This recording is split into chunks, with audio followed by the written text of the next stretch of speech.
டேய். ஆ என்னப்பா, என்ன வேலைக்கு கிளம்பலையா? டைம் என்ன ஆகுது? போலப்பா. ஏன், என்ன லீவா? இல்லை, ரிலீவு. ரிலீவா? ஏண்டா, வேலைக்கு போய் 2 நாள் கூட அவ்வளோ என்னடாச்சு? அது நேற்று லேட்டாக போயிட்டேன்ல, போகிறேன். ஓனர் வந்துட்டார் முன்னாடி.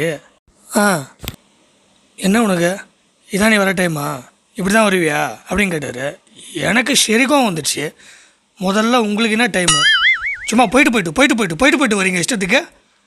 ஓனராக இருந்தாலும் ஒரு ஒழுக்கம் வேணும் அப்படின்னா அமுச்சு விட்டாங்க. வந்துட்டேன். வேலைக்கு போயின்னுக்கிற, உருப்பட்டுருவேன்னு பார்த்தேன். கடைசி வரைக்கும் தண்டசோறு தான் சாப்பிடுவோம் போல்.